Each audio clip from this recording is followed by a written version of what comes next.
যে শেখ হাসিনা, ওবায়দুল কাদের সহ আওয়ামী লীগের এবং আইন শৃঙ্খলা বাহিনীর এই টপ কমান্ডার্সদের মামলাগুলো ট্রাইব্যুনালে হচ্ছে পার্সন ওয়াইজ, অর্থাৎ ব্যক্তিকেন্দ্রিক মামলা।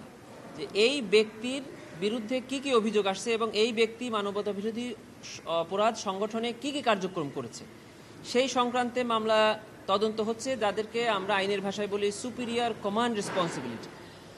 আর যে সকল ঘটনাস্থলে সরাসরি আমরা ঘটনাস্থলে অপরাধের অভিযোগ পাচ্ছি সেই ঘটনাস্থল কেন্দ্রিক কিছু মামলা তদন্ত চলছে, যেমন আশুলিয়ায় লাশ পোড়ানো মামলা, তারপর রামপুরায়, এরপরে চাংখারপুল, এগুলো হচ্ছে ঘটনাস্থলের মামলা।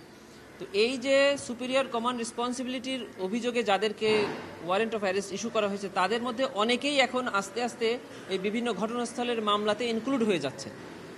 এই টপ প্রায়োরিটি বা নৃশংস মামলাগুলোকে আমরা প্রায়োরিটি দিয়ে তদন্ত করছি এবং এগুলোর তদন্ত প্রতিবেদন আগে জমা দিচ্ছি, যার কারণে অন্যান্য মামলাগুলোর তদন্ত একটু ধীর গতি। তার মানে এই নয় যে তদন্ত থেমে আছে, প্রত্যেকটি মামলারই আলাদা আলাদা তদন্তকারী কর্মকর্তা নিয়োগ করা আছে, তারা আলাদাভাবেই সেই সকল মামলা তদন্ত করছে।